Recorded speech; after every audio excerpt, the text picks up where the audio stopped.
Yes, omulabi waffe omulungi, another moment here to share, to learn, to know much that we do not know about law. Welcome to our podcast. It's been a while and there are many reasons why we are taking our time in bringing out different things. We are still doing a lot of research, we are still learning, but we had to take that bold move of opening the platform. So welcome, our dear subscriber. Share with a friend that wants to know much more about the law, that wants to know how things work in the law world. Is it in the law world, in the legal world? In the legal world. In the legal world. Good. Today I'm doing it with other colleagues. They are going to introduce themselves and I tell you why we are here. I'm Nakalans Ernest Kasumba and I've been here before.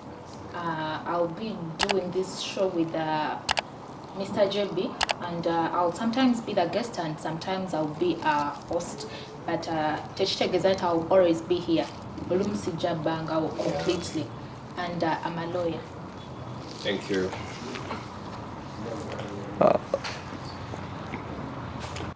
I am Aheba Martin. I am a lawyer. I work with single advocates and I am delighted to be here today to discuss this topic with these two wonderful souls. Okay. Thank you. Welcome on the platform. At least on your call before, for it's the first time to Kwaniriza Mr. Martin. So, yeah, the UPDF amendment bill. Ebintu bino byatandika okugenda mu maaso. I got a lot of questions. Ekusooka, I had to first go and check my wardrobe. Ngamba, ebintu ebimu bali okwogerako binkwatirako ddala engoye. Omanye ebintu bino normally we shun like tubyewala thinking it is not, part of our business. But now when they talked about clothing, I was bothered and I had to do my research and get to know what I must own, what I don't have to own, what now belongs to me or what no longer belongs to me. Yeah, that is one. Secondly, ne bayiseteeka erigamba nti maybe nti omuntu owa bulijjo asobola okutryingibwa mu kkooti y'amagye oba mu military, it's a court martial. Singa abeera asangiddwa in possession of those things or singa abalina etteeka lyamenye nga likwatagana n'ebyamagye. So ndesa abansingako, I'm just a student, I don't know much about the law, but these people are going to help us learn and know our boundaries and our limits. And then maybe tulabe way forward tutegeere how things are going to work singa lineteka linaba liri approved nga limaze okuyita. So first things first, the word bill. What is a bill? Basically, a bill is a set of proposed sections of the law that have been passed by Parliament, awaiting assent by the President.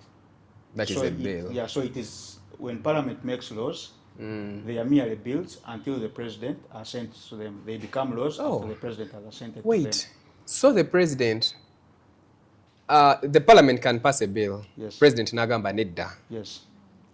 Wow. Just like the marriage bill that was brought by Sir Pendi, where he was bringing certain clauses within how marriage should be conducted, that in the circumstances that if you stay with someone for 6 months, automatically it becomes marriage. So when such a bill was passed by Parliament, but when it reached the President, he sent it back to Parliament, he refused to sign it. So it is merely a bill. So singa President abaganya okulisigninga, Parliament ena kyeyinza kukola about it, it has to obey what the President has decided. At times, Wakano signing up for the first time, he sends it to the Parliament, ngababulide, change this and this, or I'm not signing because of this and this. So if they change, he can sign. However, if they send for the second time, then at that time, the bill can be passed to Nifukalo. The President aganye. Automatically becomes a law if the President refuses to sign it after if they send it the first time and he refuses to sign it, he sends it back to Parliament. They send it for the second time and he refuses. So when they send it for the third time and he refuses, it automatically becomes a law.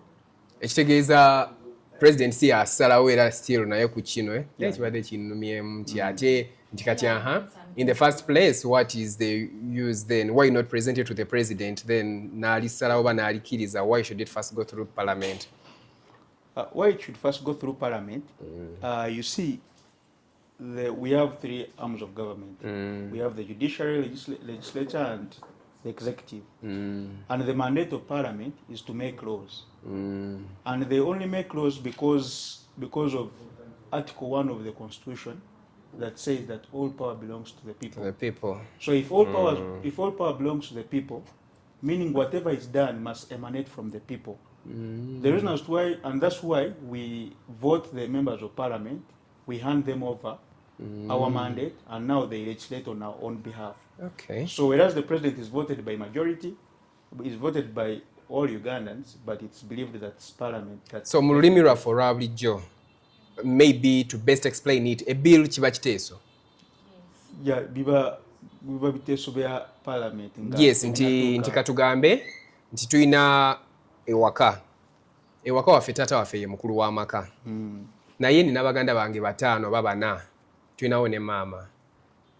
Abantu banne nabatwala ewaka tebatukiriza kusamba mpiira ffe abaana abalenzi. Tolina fuluma n'ogenda ku mupiira. Tolina kukwata simu nga tuli ku dining table. Tolina kwogera nga bw'olya. Kati nze ng'omwana ne mpulira nga maybe nyigiriziddwamu ne ntuula ne nkwata pen n'olupapula. Ne mpointinga out ebinyigiriza nti kino sikkaanya nakyo, kino nandyagadde kikyuke, kino nandyagadde kikyuke. Ne mbireeta ne mbiwa taata akulira amaka. Ne mugamba nti taata bino njagala bikyuke. Ebeera bill mu lulimi olwangungu. Ndowooza bwe kityo. Yeyo bill. Okay. Okay. No bill, mbali nyingamba ku bill. Okay, kale kansubire ekyo nakyo tukitegedde what a bill is, because abantu abamu badde balowooza bill libateeka. Bill kiba kirowoozo, kiba kiteeso, eba suggestion. Good. Era essaawa yakakati osobola okwambala nga bw'oyagala. Osobola okwambala ebyo byebaagala nti olina byambala. Okutuuka nga president amaze okukakasa. Osuubira waliyo chances za president obutakakasa? Nsuubira kisoboka. Bannayuganda bakyalina obudde. Basobola okupressuringa oba basobola okutuukirira omukulembeze w'eggwanga ne bamugamba nti lino etteeka teriturepresentinga ngaffe abantu. Nzo nganya okwambala kawunda ya navy blue, naye navy blue is my best color. I think ayinza obutasayininga, and for me I think it's wabatasayininze it would be something like his campaigning. Kati ayagala tugenda kulonda next year, kati ayagala okuba mu bantu kusanyusa abantu. But there are also, well, it is entirely up to him yamanyi, but kyemanyi mukusalawo kwe kwonna singa nze nsobola omutuukirira essaawa eno mugamba nti kyonna kyonna ng'era omukulu bw'atugambye nti power belongs to the people, asalewo kyawulira nti kibenefitinga omuntu owa bulijjo than interests zaabwe zonna endala. As long as omuntu owa bulijjo ali okay with it, I believe that is what matters. Kubanga era etteeka balikoledde bantu. Yeah. Then there is another word ekimbatharinga ebigenda okubeeramu eno discussion. Njagala byonna nsooke mbipointing out so that omuwulize bw'akiwulira amanya. Gazette, tulina gazette. Gazette kyeki Kansona Kalanzi? Gazette is basically making known to the public.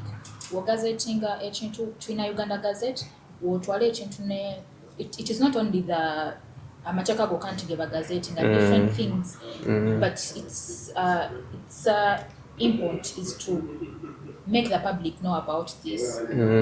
Yeah. So Gazette ogenda just ku Uganda Gazette, otega ekintu kyoyagala public emanye. So era bannayuganda mbakubiriza, we have to okubeera nga twemanyiiza zino gazette. Bonna bajateekayo ekintu ojje okikole. Babiteeka ku TV, babiteekawo because waliwo abantu abataasomerako ddala nga tamanyi kusoma, tamanyi kuwandiika. Like, how far do they go in publicizing it okukakasa nti omuntu yenna yina asembayo ategedde? Nga bwe waliwo lockdown, nolaba nti bateekawo effort nti n'omuntu atalina simu, talina na radio, at least yafuna akiwulirako n'akimugamba. Kakati okwongerezako kanso kyayogedde. Gazette kiba kyapa kya gavumenti.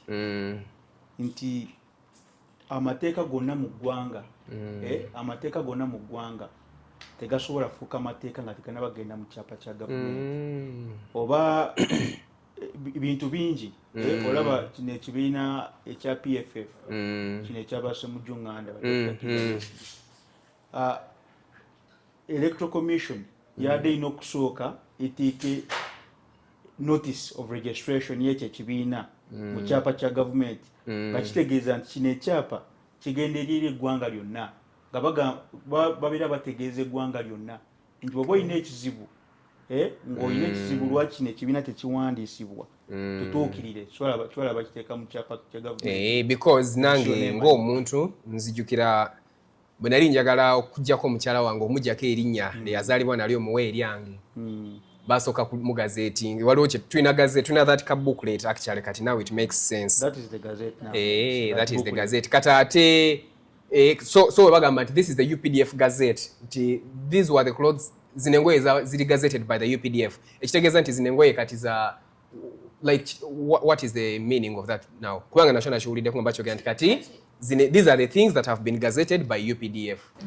Weba gazettinga nga wogambye mukyala we yagazettinga so gye yatwala erinnya lye limanikibwe nti akyusiza amanyi so neno gazette otwalayo bamanye nti zino engoye zetugazetinze zetutaddeyo public emanyi nti zaki za UPDF. So nawe yagenze okay so there is a certain booklet akalimeze engoye UPDF engato biki byeyagazetinze kati bwe biri mu tteeka biri mu biiru kati bwe banamala eryetteeka baali gazetinga anfuna so kati gazetinga biiru naye kati bwe bamala okigazetinga mu biiru eyo tekitegeeza nti bagenda kufuna endala nga ekiseparate kigenda kugira mu tteeka awamu bali gazetinge awamu. Bino ebintu no bitegerekeka naye bw'owulira akagambo oluusi kasoundinga a bit hard knows what is a gazette so akonako nkaizi I knew about the word but maybe I couldn't explain it well for someone to understand. Naye ngeri gy'okirese there's something important you talked about that some people are not literate. Yes, they are not. And to that extent they do not know how to read. These gazettes are always in English. And written. Yeah, and written and so you bring in a very important aspect as to how we came up with such an idea and why we have failed to why you have failed to move on with the times, because I feel like I believe this is a colonial. I get your point now. This is colonial to the extent that now just imagine that when you when someone dies and leaves an estate, there are so many children. He may have married so many wives, different parts of the country, but he has property. Now there comes among the children who said, no, we have to administer the estate of our father. So you go to the administrator general's office, you get a certificate of no objection that allows you to administer the estate of your father. Yeah. But then you go to court. Court gives you a notice that they tell you go and put it in a newspaper to show the entire world. Yeah, in case there is someone objecting, coming up. So it's the same thing with the gazette. The reason that's why they tell you take things to the gazette, so that in case there's anybody who has a problem with actually you changing the name of your wife can come out. I am very sure that I think 80% of the population tebamanyi ko yo gazette. It may be like you only get to know about it when you get a problem that requires it. And I hear they say obutamanya teeka tekikujjaako omusango like I committed this crime but I didn't know it was a crime. Okay, so what I pick in what you've said nti singa bafuna modern ways maybe of making sure that that information reaches the last man. Yes. Nti kati right now at least buli muntu alina essimu abasinga. Yes. To make big social media oko. I think government should even have a social media platform. I think they have. Because where? Which one do you know about? A social media platform. Let's say Instagram, Facebook, TikTok, bichi. For government, in a different departments. So I think those departments, I've seen different departments where they come on X and they Okay. So they have different departments. Government yonga yoyona. That's why I could to come up with one. Okay, departments is in, Yes. No, okay. There's also another example, and this is the last one. There is a lady. She wanted to register herself on a certificate of title, and that's ownership of land. But because her names, like the name on the ID and the one she wanted to use, like the one on the ID and the one of other documents were different, like only missing one name. And they told her to go and to make a deed poll and then gazette the deed poll. Yeah. But just imagine if there is someone else who may be having attachments on that land. On that, On that land, but there's someone who has made the deed poll, saying I'm making this deed poll in respect of that land, and then goes and gazettes, and you put in that gazette, which I think 1% of the population. It may even be 0.5% of the people who read that gazette on a daily. Yeah. So that means that those people who would have to raise objections will never. They are not informed. They can never get informed about that. So I think and in your thinking, what do you think should be the solution now? Supposing you're the one in charge of this country, what would you do about that to make sure that now, let's say there is something that has been put out there, every person will get to read about it and understand it before it's being passed? One, I believe that is just a money-making venture for the Uganda Publishing Corporation. That is my UPPC. Because otherwise it's not relevant as to why it even exists. It only exists because of that gazette. So I believe that government has to adopt modern, but also consistent mechanisms of communication. Because you see, if for example you go like on radio, we understand that about 80%, by the way, of the population in our country are all listen to radio. The rural population. The rural population. So land is in like in Kayunga, but you're telling someone to gazette, and where we pick gazettes from? We pick them either from URSB, pick them from Entebbe. You only pick them from around Kampala. So now your something is concerning land in Kayunga, Mityana. So what is that better mode of communication? To call drives, maybe sending SMS. What is the best mode of communication? I don't think sending SMS would be. So radios, you still think should be so much on the radio? Yeah, because at least you hear, for example, so many people listen to CBS, people in rural areas. So if something goes, and they always wait by there for those. For those places, bagenda bisoba ku CBS and they read them. Katawera abamu tuba tujjaffe kubanga nze when did I last I can take a whole year nga situdde kuwuliriza radio.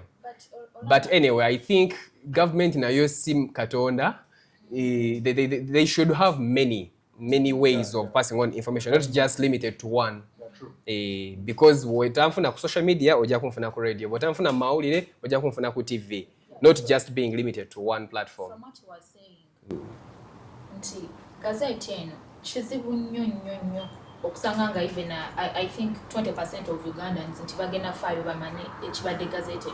It is rare. Olaba kati kiri out, it is because there is a political party so much interested in this bill. And for them they can speak. But so many things have been gazetted before. So the point is not because the salary yoyoka, but at least 80% eberenga etegede on what is going on. And not only even that you've been talking about the illiterates, but even the educated people, it is rare omuntu wadde yasoma kasitata ba lawyer to be knowing about that gazette. It is rare. Okay, another term that we are going to use so much is an act. What is an act, Council Martin? Kumuntu atulaba for the very first time nga awulira nti maybe Land Act, Simanya Employment Act. What is an act? Now, if someone understood the bill, now it's easier to understand the act, because it's a bill until it becomes an act. So when they make those set of laws, when they make those set of laws and they send them to the president, Parliament will recommend. Okay, they will make a set of laws once, and then it becomes a bill. So when it reaches the president and he assents to it, then it becomes an act. So an act is a law. It's the same as a law. Yeah, it's a law. Okay. Yes. So act yeteka. Okay. Do you know any act? Several acts. Just like two? Employment Act. The teka erifuga ebyemirimu. Employment Act enkolagana y'abakozi. So mu Employment Act mwe muli amateeka gakwatagana n'ebyemirimu, right? Yes. Okay. Enkolagana y'abantu. Omukozi ne boss. Okay. Land Act erimu ebikwatagana n'ebyettaka ekyapa okifuna batya okola otya ne akola ki? Ekyapa it is the registration. Registration of Titles Act. Yeah, registration of titles. That is a different act. Yes. Yekwatagana n'okuregister. Mukyala wange etwali eyo wa council omukwano gaffe eyo n'atuwaka Land Act. Nangamba kati ebikwatagana n'ettaka byonna mbimaze. Kati ate mbadde simanyi nti waliwo ekirala ate kirimu. Land Act ekwata ku bibanja. She's in real estate, info trust, property consultants. Era ayagala nnyo okumanya nnyo the depth ebikwatagana ku mateeka g'ettaka. Land Act ekwatagana ku bibanja.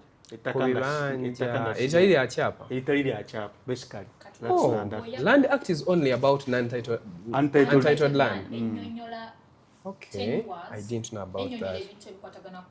But now registering ettaka to get a title to have a registration of titles. Okay. You proceed under the registration of Kale, act lyeteeka akonako tukayize.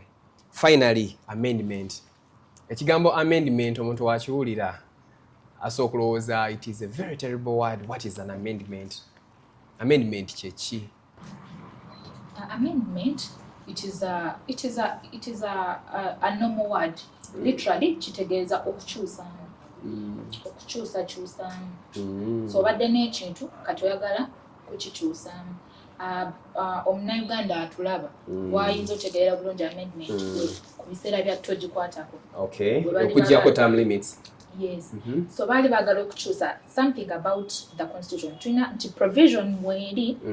So kati nawe tugenze in the legal terms. Literal kitegeeza kukyusamu, making some changes. But now kati mu mateeka we bagamba amending an act.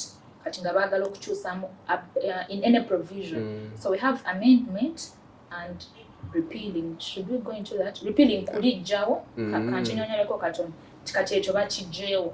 But then amendment tukyali kweri etteeka just kulikyusaamuko. Nti ku mulimu gwaffe guno eno tukkirizibwa kuyingira ssaawa 2.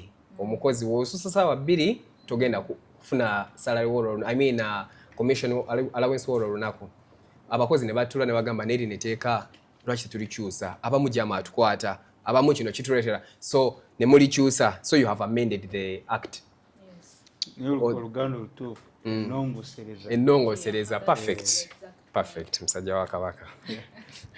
Okay, yeah, kale so tugenda twogere ku teeka lino eppya, the UPDF amendment bill eri mu process. So tumaze okutegeera byonna, tutegedde bill, tutegedde amendment kyeki, tutegedde ne UPDF is the Uganda People's Defence Force, ly'eggye ly'eggwanga. Yes. So ery'eggye ly'eggwanga lirina ebiteeso, lirina ebintu bye lyagala bikyuke. Ani yatutte ekiteeso kino? Gye nga lyo waliwo omuntu omu owa UPDF yakyagala, oba MP yakyagala, oba UPDF ng'ekitongole be bakyagala? Who wants these things to be amended? Kati okusooka etteeka eryo lyakolebwa mu 2005. 2005. The UPDF. Those are around 10 years ago. 20 years ago. UPDF Act. Era nga kino kyava nti ejje kati lyali likyuka. Nga liva mu NRA. Nga lifuuka UPDF. Okay.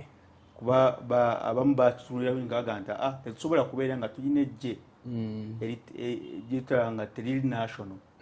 Kuba NRA lyali jje lyaki. It was an individual thing actually. It was a rebel group. So it cannot become a national army. So ne balikyusa ne lifuuka UPDF kati kwe kuleeta n'eryeteeka the UPDF Act. Okay. Lineno lye tutyo okwogerako kati. Okay. So kati olw'okuba nti wadde wayisewo ebbanga ddene eryeteeka bali bagenda likolamu ennongosereza omwaka oguwedde. Era bali balireese mu parliament. Naye balireeta mu parliament ng'ogwo musango radio gye guli mu kooti ogwa Michael Kabaziguruka ogw'okugamba nti omuntu wa bulijjo tawulizibwa mu kooti y'amagye. Versus Attorney General. So ogwo musango radio gwali mu Supreme Court nga guli mu kuwulirizibwa. So nga gubulako ku ansala. So etteeka bali balitadde mu parliament nga baagala kulirongosaamu. Kati ensalawo ya kooti n'ejja ng'eryeteeka tebanakola ki, tebanali processinga kulimaliriza nga parliament. So kwe kuli withdrawinga baddeyo bagende bateekemu ebyo Supreme Court byebasabye, kooti ensukulumu byebasabye okukola bagende babyongeremu. Kyova baalijjayo kati ne bamala ne bakola ki, ne balikomyawo. Lindako. Nvuzeemu speed kale. Etteeka lyaliwo 25 ne lijja in place nga UPDF efuuse UPDF tekyali NRA. Kati omwaka oguwedde lyali mu Michael Kabaziguruka Honorable yawaaba omusango mu kooti nti omuntu owa bulijjo talina kuwozesebwa mu kooti y'amagye. Yaguwaaba emyaka emabega. Yaguwaaba dda. Nga mu 2016 round. So gubadde mu kooti ogwo omusango. So kijja kitya kati nti tubimanyako kati ffe because kati ffe abantu akabitegeera very very seriously. Decision y'ogwo omusango yaliwo last year. Decision yaliyo guno omwaka. This year at the beginning. Eya Supreme Court. Ya Supreme Court yaliwo this year. Yeah, nzijukira this year nga we are celebrating tuwangudde omusango waliwo abaali bagamba bawangudde kati omuntu wa bulijjo takyatwalibwa mu kooti y'amagye. Kati if the Supreme Court decided nti omuntu wa bulijjo takyatwalibwa amagye and then netufuna Supreme Court ye kooti ensukulumu. Yes. Tewali kooti egisinga. Uganda. Okay. So kati Supreme Court webe deciding nti omuntu wa bulijjo tajja kutwalibwanga mu military mu kooti z'amagye. Ate ne tujja ne tulaba bamaze okusala omusango ate ne tujja ne tulaba nti Dr. Kizza Besigye bamututte mu kooti y'amagye. Aliyo he's being tried there. Ne tulaba nti ne Mbadde mmanyi Dr. Kizza Besigye si civilian. It is okay for him to be tried in a court, in a martial. Bagita batya kooti y'abamagye. It's a martial court? It's a court martial. Court martial. Yeah. So Dr. Kizza Besigye, like according to the UPDF Act, the one of 2005, it provided for offenses under which you can be tried by the military court martial even when you're a civilian. Some of those offenses are things to do with misprison, or maybe treachery, being in possession of military equipment or military attire, or maybe being in possession of can I call it the military? Okay, any weapon that is a preserve of the UPDF. Even if you're a civilian, you can be tried.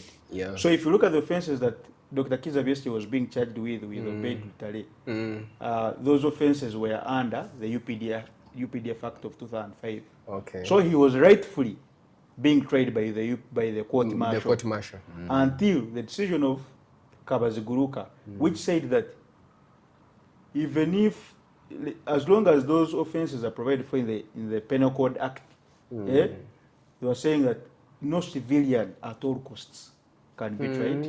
Nti civilian nga ne baba mukutene mundu. No nga bakutene mundu because but was that a good thing? But just imagine how do they call him? The head of the ADF, Jamil Mukulu. Jamil Mukulu, he's said to have perpetrated the 1998 Chwamba massacre.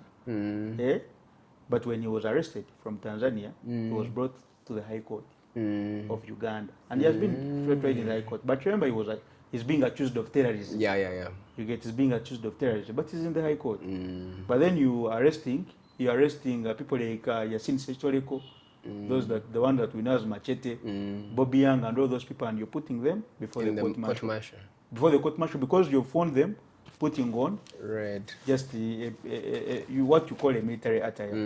So you see that there were so much inconsistencies in the application of the law. No, the law is a very bad law. That's in your perspective? It's in my perspective, but also if you look at the way it has been operating, it is one of the most draconian laws we have as a country. Okay. The UPDF Act, because of the way it has been. Just imagine, okay, we are lucky because the Supreme Court decided otherwise decided to nullify sections of the UPDF Act that were found to be unconstitutional. But before the Supreme Court decision, it was a very draconian law. Just imagine you appear before the court martial, you're an advocate of the High Court, but you're arguing law, but you're arguing before someone who has never been to school of law. So in a court martial, bana abakulira court martial, si ba lawyer? No, they're not. They do not know anything about. So amateeka ge baba bawozesa okusinziira okusalira omuntu omusango ani gaabwe nga UPDF yegeesettingira? No, they have. You see, those laws are made by Parliament. So they have to interpret them as if they are lawyers. But they are not lawyers. So omuntu nga wonosa mwami Jebi nga tonatani kusoma amateeka. Your perspective about the law was totally different. Yes. Nzijukira when we were starting omuntu wajja n'akuleetera ekintu n'agamba mu mateeka kiriwo kiti nabwe kiti. Nzijukira wangambako but why? Nekugamba etteeka bwe liba liriwo we have to interpret it bwe batyo. But it is so hard for a person who has not done law to interpret the law nakkiriza n'agamba nti eri netteeka nga wano we bayogera this exception nga wejjirako. Wekina we batogobererwa so kati okukwata abo abantu ab'amagye ba-interpreting amateeka ate tebasoma on how to interpret the law. It's what was so simanyi naye simanyi oba abantu bakimanyiko ekyo nze personally mbadde I'm a law student ndi fresher if I can call it but mbadde sikimanyiko and I follow current affairs very much all along abo abasajja betulaba baguti General Guti, bani bonna abatuulawo they are not lawyers. You see now to the extent when Justice Catherine Bamugemere was making her when she was making her decision, she made an analogy that it is like finding a lawyer. He does not know anything to do with a gun, but he's at the front in a battlefield with a gun. With generals. Or maybe it's like finding a lawyer in a theater purporting to operate to maybe conduct a surgery in a theater. It's not applicable. It's not applicable. So I cannot be, for example, if you look at the Dr. Kizabi's issue, is that he is in Nairobi. Somehow he's arrested by Ugandan forces in collaboration with in Kenya. In Kenya, he is smuggled in the country. But and the lawyers are before the court martial. They are arguing extradition laws.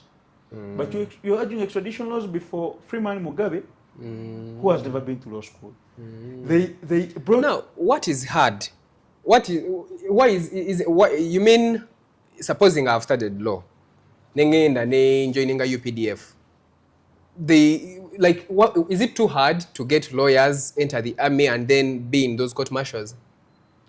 It's not too hard, and I do not know the logic as to why the CIC, the chief in command, the commander in chief, decided to appoint people who are not lawyers or advocates as the people to sit on the general court martial. So here the main question is not the court martial. The main problem, the court martial would not be a problem if the people who are in charge of the court martial had legal knowledge.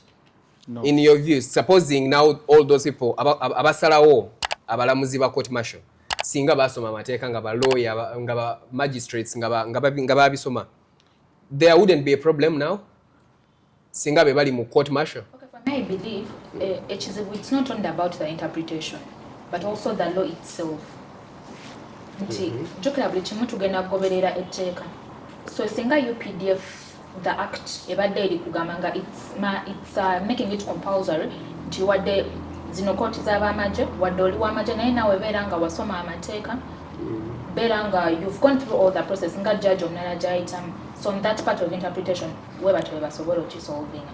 And I believe it's not then I'm going back to it's not only the interpretation kubanga ne weba n'atwalira the UPDF act judge wa katugambe judge wa the court of appeal nga ina interpreting nga if they have to act as per the UPDF act it would still be bad law. Okay. That's my point. Oh, that is a big topic that we have to discuss some other day. Kale, so now I am a fashion designer. I'm in the fashion business. I am a teacher. But majorly now, Brand JB's is a fashion business. I understand there are certain things ebitakirizibwa fe abantu aba bulijjo okwambala nga tubadde tubitunga tubadde tubikola. First of all, client wange atuwatching olunaku lwa leero alekerawo okwambala ezo engoye ezimu ngenda kuba mbatera ebifaananyi wano kweno video kuba babindaze colors ezimu eza green, kale eza kaki, kale ezaki. Alekerawo okubyambala etteeka lyayise agende maaso ng'abyambala etteeka terinayita bw'aba abirina yabikola ati abisuule oba abikwata abidiza aba UPDF, just to elaborate like what happens now that this is happening. Laba lineteeka tebalikoledde abo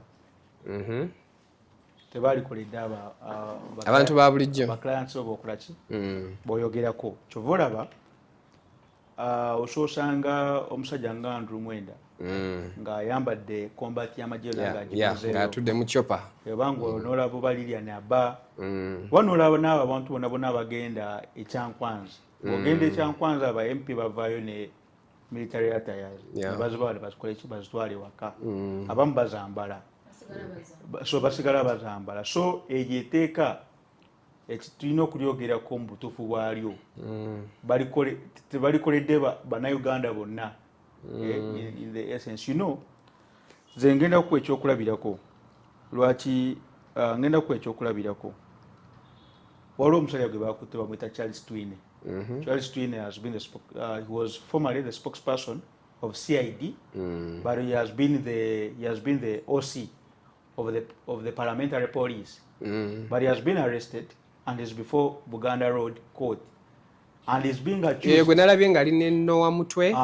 being accused of one facilitating Noah Mutwe, to abuse the head of state, to abuse General Muhoozi. But if you look at the comments of Charles Twine before, he's a man who would dismiss anything that the opposition would do. So, but right now, it's because something may not be going right with the powers that be within the Uganda police, or maybe even at Parliament where they are. Now they are using they're using the same concocted offenses and evidence against him. Okay. So this law will only apply. It will only if your client can put it on, even after the act has been passed. Asokwambala kaunda so nebatamukwata. It will only bajamukwata olunaku lwalirangire nti ayagala kuvuganya government ekola ki eriko. That is your perspective. No, that's the practice. Because a law is a law. No, in the real word of the law, etteeka libateeka, etteeka ligamba nti omuntu wa bulijjo toyina kuba na mmundu. Nti naye ono omuntu wa bulijjo kasita atali mu politics teyeesimbyewo ne bw'atambula n'emmundu tekirina buzibu. That is what you're trying to say? No, I'm just giving an example. Kati nti etteeka liyise ligamba nti omuntu wa bulijjo toyina kwambala akawunda suti ya navy blue ya magye. Kati kyogezako nti omuntu wa bulijjo wajambala tebajja kumukwata. Naye ate singa omuntu ali in active politics ate nga ali ku opposition wajambala bajja mu pointing out bamukwate bamuteeko gw'omusango. Yes. Naye nze ndowooza because omanyi they say prevention is better than cure. Nti singa oba omaze okitegeera nti kati government teyagala oyambale kawunda suti ya green. Ate oli ku opposition, toli ku side ya government. Golowooza singa osala n'ogyewala kawunda suti eyo n'ogyambala nga ya white. Weewalekerere ne government gy'otakiriziganya nayo. Don't you think that would be a wise man approach than saying obukofiira buno temubwagala naye nze nja kambala? Don't you think it is ng'omuntu ali ku opposition, I don't know whether you're on opposition or not, but ng'omuntu yena ali ku opposition, because me, I always look for possible ways to counter-attack my enemy. Nti omulabe wange azze naye aŋŋamba toyina kulya muceere. Omuceere ngulaba waawo. Ngamba kino kyatayagala nti singa angulya alina amaanyi aganzita. Naye singa sigulya ajja kuba talina maanyi ganzita. Why not keep away from the rice and eat posho and other things? In my opinion, example, omulabe wo you're only two people fighting, but now this is the entire country. Kati wo kera kumacha wetuna gamati kati bakkiriza omuntu alina okwambala essuuti emyufu, talina okwambala essuuti eya kiragala, talina okwambala ekinaavaamu bajja otuuka we banalaba nga the people they are fighting baina we baba bagamba nti if we are looking at this particular person kitagenda nga ogambye omulabe wo wanagamba tolya muceere wanadda ate nagamba tolya kawunga tolya matooke, will you die of hunger? That is your point of view. Okay. Kubanga nti so yagala muge emmera wano nga tanaba kukiyitiriza toyagala ayitirire. And for me, in my opinion, otuuka ne mugamba nti ono tajja kwambala red